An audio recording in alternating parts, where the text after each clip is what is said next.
Hello class 12th बच्चों, मैं सुषमा श्रीवास्तव आप लोगों को समाजशास्त्र में हमारा लेसन चल रहा था भारतीय लोकतंत्र की कहानियाँ। तो ये भारतीय लोकतंत्र की कहानियों में आपको हमने संविधान के बारे में बताया था। फिर उसके बाद हमने आपको भारत में लोकतंत्र तथा भारतीय संविधान इसके बारे में आपको बताया था। तो इसके जो गुण थे उनके बारे में आपको इससे पहले हम बता चुके थे कि भारत में लोकतंत्र भारतीय संविधान में कौन कौन से गुण थे। उसमें हमने आप लोगों को बताया था व्यक्तित्व के विकास में सहायक, क्रांति में सुरक्षा, राजनीति शिक्षा की व्यवस्था और समानता की पोषण शासन प्रणाली, सामान्य इच्छा पर आधारित सर्वधारण के हितों की सुरक्षा तथा कार्यकुशल शासन, फिर व्यक्तिगत स्वतंत्रता की सुरक्षा और आपके नैतिक गुणों का विकास, राष्ट्रीयता का पोषक, स्थानीय स्वशासन का विकास और आपका प्रगति का पोषक, विश्व शांति का संपर्क और योग्य एवं कुशल व्यक्तियों का शासन। तो ये तो हमारे भारतीय लोकतंत्रात्मक शासन प्रणाली के जो थे गुण थे। और अब आज हम लोग इसके दोष के बारे में, लोकतंत्रात्मक शासन प्रणाली के दोष के बारे में जानकारी प्राप्त करेंगे। देखिए, जहाँ भी अच्छाइयाँ होती हैं उसके साथ कुछ न कुछ बुराइयाँ भी होती हैं। जैसे जहाँ सहयोग होगा वहाँ संघर्ष भी होगा, तो जिसमें गुण होगा कुछ दोष भी होते हैं। तो इसी तरह हमारे लोकतंत्रात्मक शासन प्रणाली के गुण थे, तो आज उनके दोष के बारे में आपको बता दें। तो ये लोकतंत्रात्मक शासन प्रणाली में अनेक गुणों के होते हुए भी इसमें कुछ दोष भी हैं।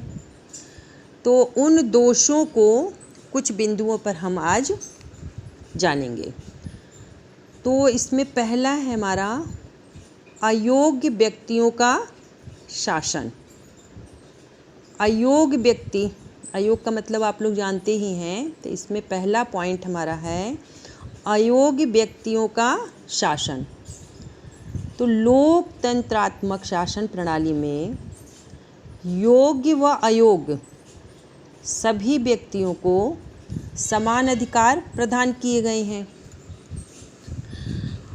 जब इनको समान अधिकार प्रदान किए गए हैं तो इस शासन व्यवस्था में अयोग्य व्यक्तियों को भी राजनीतिक प्रक्रिया में भाग लेने का पूर्ण और समान अधिकार प्राप्त हो जाता है। तो इस पर कुछ विद्वानों ने लोकतंत्रात्मक शासन प्रणाली को अयोग्य अथवा मूर्ख व्यक्तियों का शासन भी कहा है। जैसे इसमें लैकी हमारे विद्वान हैं, उन्होंने क्या कहा है आइए जानते हैं इसके बारे में। उन्होंने कहा है कि यह निर्धनतम, अनभिज्ञतम और अयोग्यतम, निर्धनतम, अनभिज्ञतम और अयोग्यम लोगों की सरकार है।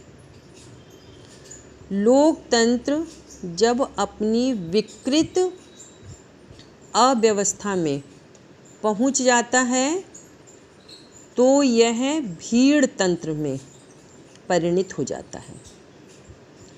तो इस शासन प्रणाली में योग्यता के स्थान पर संख्या को अधिक महत्व प्रदान किया जाता है।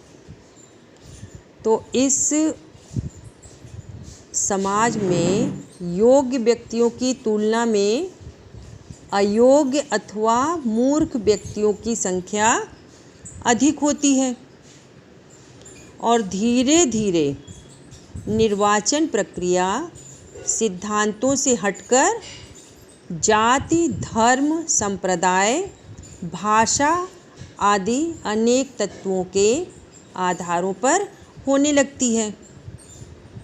तो जब इस तरह की व्यवस्था जो है भ्रष्ट शासन तंत्र का क्या है, प्रतिरूप बन जाती है, जहाँ पर जाति, धर्म और संप्रदाय ये सब आ जाते हैं सामने।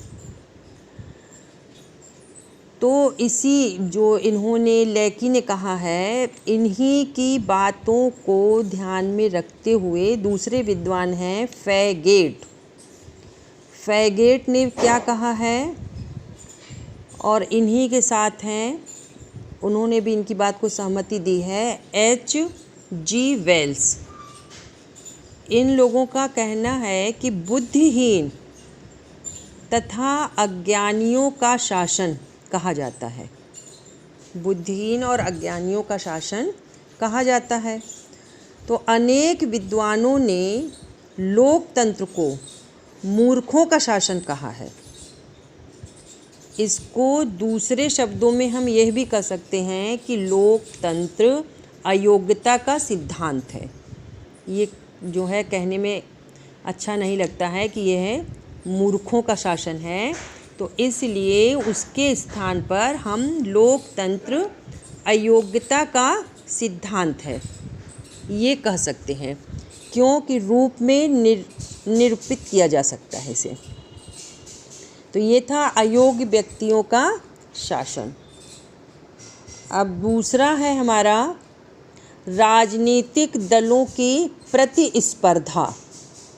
दूसरा पॉइंट, राजनीतिक दलों की प्रतिस्पर्धा। तो लोकतंत्रात्मक शासन प्रणाली में विभिन्न राजनीतिक उद्देश्यों को लेकर विभिन्न राजनीतिक दलों का निर्माण किया जाता है। विभिन्न राजनीतिक उद्देश्यों को लेकर विभिन्न राजनीतिक दलों का निर्माण किया जाता है। तो लोकतंत्र में राजनीतिक दल अपने उद्देश्यों की पूर्ति के लिए संघर्ष करते हैं और लोकहितों की उपेक्षा करते हैं। तो ये तो हो गया राजनीतिक दलों की प्रतिस्पर्धा। और अब तीसरा है हमारा व्ययशील शासन प्रणाली। व्ययशील शासन प्रणाली का मतलब है कि लोकतंत्रात्मक शासन प्रणाली में अधिकांश पदों पर निर्वाचन द्वारा ही नियुक्तियां होती हैं और निर्वाचन कार्यों में धन का अत्यधिक अपव्यय होता है। तो धन का जो अपव्यय होता है वह प्रजातंत्रात्मक शासन प्रणाली एक व्ययशील प्रणाली हो जाती है। तो इस प्रणाली में समय का भी अपव्यय होता है। तो वारकर ने कहा है कि लोकतंत्र अपनी प्रगति से ही शीघ्र निर्णय के अनुकूल नहीं है, क्योंकि जब चुनाव का समय आता है तो आप देखती हैं कि जो पार्टी वाले होते हैं वो लोग कितनी चीज़ों को बांटते हैं, जा जा कर के जगह जगह पर कितना सब व्यवस्था देते हैं, कहीं पैसा, कहीं कपड़ा, कहीं कुछ, कहीं खाने पीने की व्यवस्था, ये सब करते हैं। तो इसमें यही उन्होंने कहा है कि लोकतंत्र शासन प्रणाली में जो है अपव्यय शासन प्रणाली, इसको क्यों कहा है, क्योंकि इसमें जो है प्रजातंत्रात्मक शासन प्रणाली एक व्ययशील प्रणाली है जिसमें वो खर्च अधिक, व्यय ज़्यादा करती है। तो वारकर ने क्या कहा है कि लोकतंत्र अपनी प्रकृति से ही शीघ्र निर्णय के अनुकूलन नहीं है। फिर इसमें चौथा हमारा पॉइंट है सभ्यता तथा संस्कृति के विकास में बाधक। सभ्यता तथा संस्कृति में विकास में बाधक से जो लोकतंत्रात्मक शासन प्रणाली में अशिक्षित लोगों को भी शिक्षित लोगों के समान ही अधिकार दे दिए जाते हैं। जो अशिक्षित लोग होते हैं उनको शिक्षित लोगों के बराबर जो है अधिकार जब प्राप्त हो जाते हैं, तो जो अशिक्षित लोग होते हैं वह सभ्यता व संस्कृति का विकास करने में सक्षम नहीं होते हैं, क्योंकि उनके पास इतना ज्ञान नहीं हुआ करता है। तो इसलिए प्रजातंत्र में सभ्यता व संस्कृति का विकास क्या होता है, अवरुद्ध होता है। तो इसके लिए एक विद्वान हैं हेनरी मैन हेनरी मैन ने कहा है कि प्रजातंत्र में वयस्क मताधिकार आदि की व्यवस्था द्वारा सभ्यता व संस्कृति के विकास में बाधा उत्पन्न की जाती है। तो ये हो गया हमारा सभ्यता तथा संस्कृति के विकास में बाधा। और अब 5वां हमारा है पॉइंट, सिद्धांतों की अव्यावहारिकता।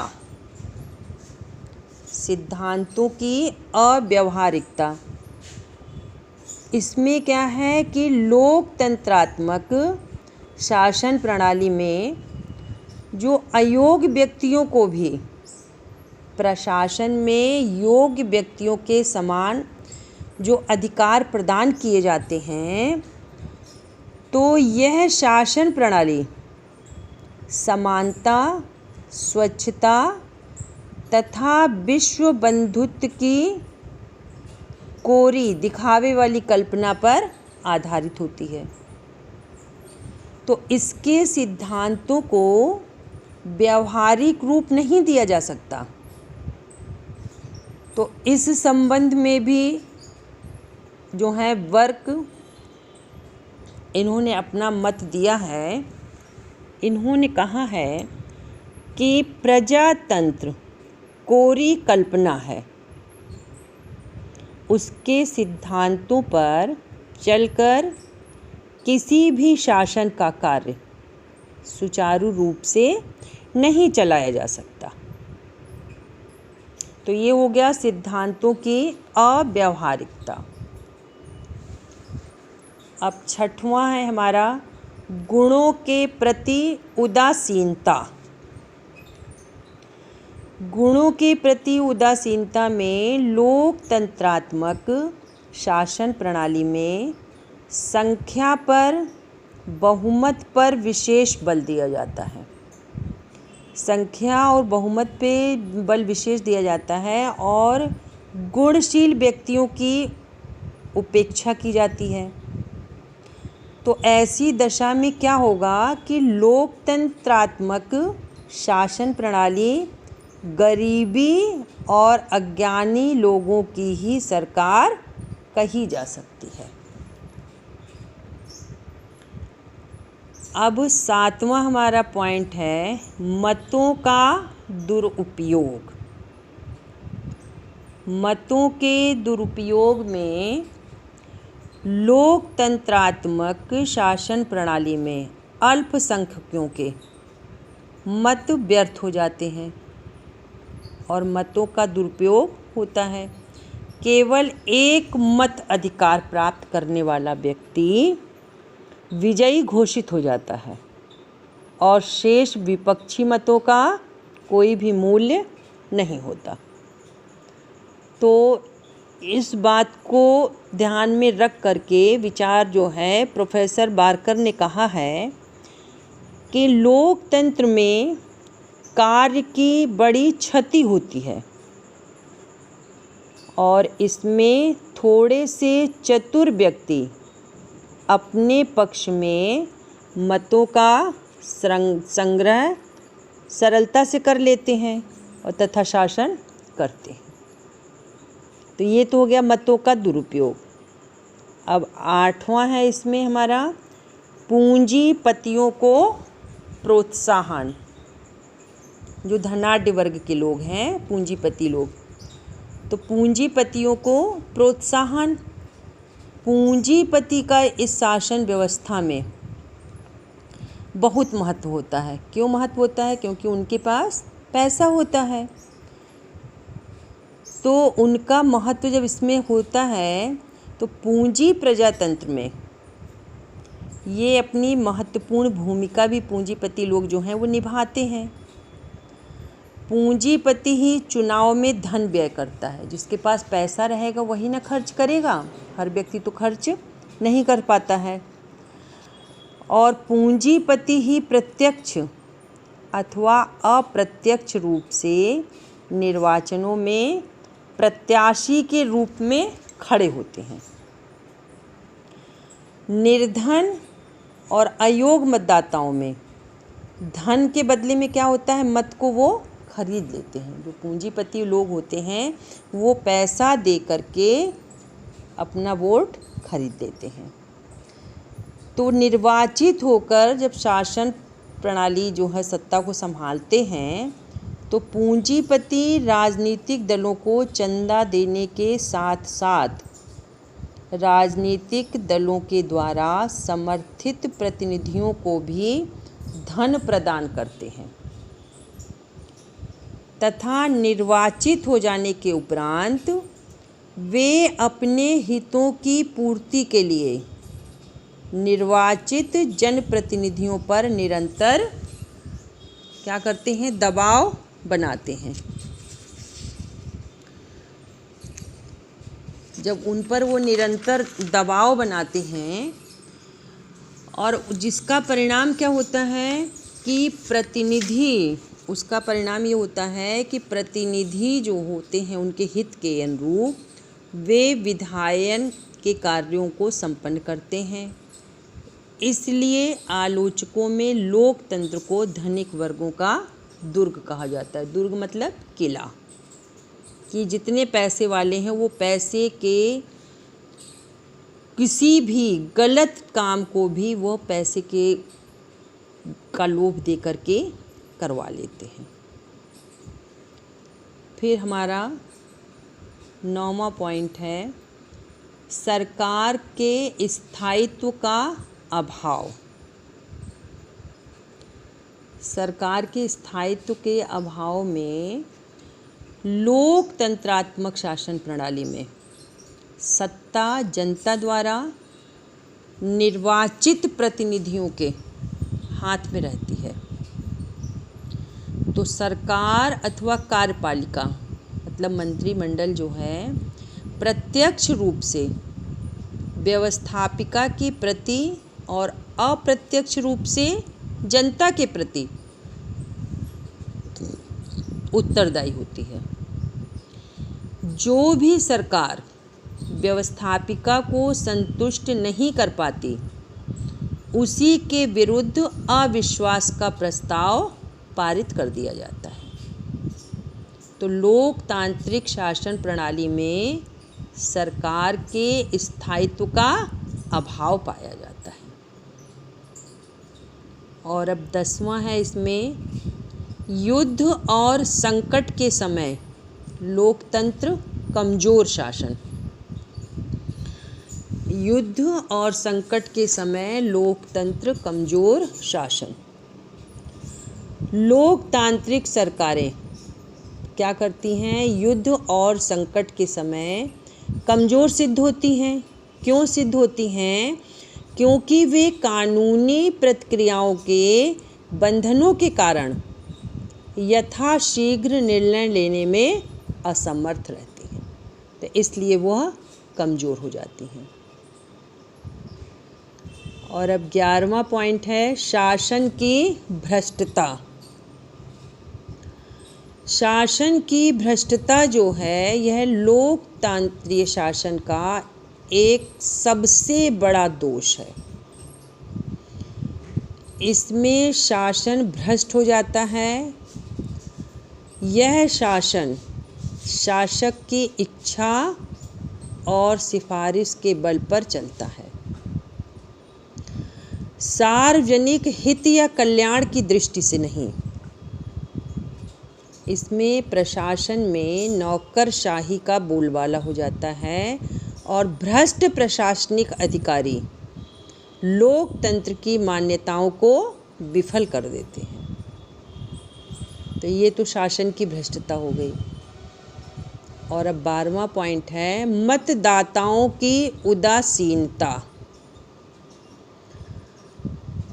तो लोकतंत्र मतदाताओं की सक्रिय सहभागिता पर आधारित क्या है, व्यवस्था है।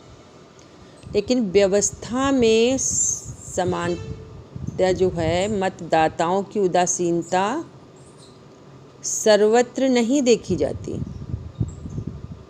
तो इस बात को ध्यान में रखते हुए डॉक्टर आशीर्वादम ने कहा है कि मतदाताओं की उदासीनता का परिणाम यह होता है कि शक्ति कुछ ऐसे अविवेकी लोगों के हाथ में चली जाती है जो लंबे चौड़े आश्वासन तथा झूठे तर्कों से जनता को बहलाने तथा उससे अनुचित लाभ उठाने के लिए सदैव तैयार हो जाते हैं।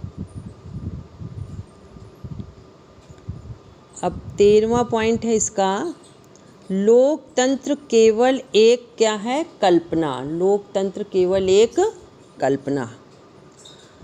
लोकतंत्र क्यों कहा गया है कि लोकतंत्र केवल एक कल्पना अथवा मृग मारीचिका की संज्ञा दी जाती है। इसे मृग मारीचिका की संज्ञा दी जाती है। क्यों? क्योंकि लोकतंत्र में जनता का शासन होता है। वास्तविकता से परे की चीज़ है ये, क्योंकि साधारण जनता तो मतदाता की मात्र भूमिका निभाती है। लेकिन सत्ता पर आधिपत्य केवल उन्हीं व्यक्तियों का होता है जिनके पास धन, बाहुबल एवं अपराधियों से उनकी साठगांठ की शक्ति होती है। तो पेरेटो और मोस्का तथा शिल्प्स ने कहा है इस वर्ग को अभिजन वर्ग।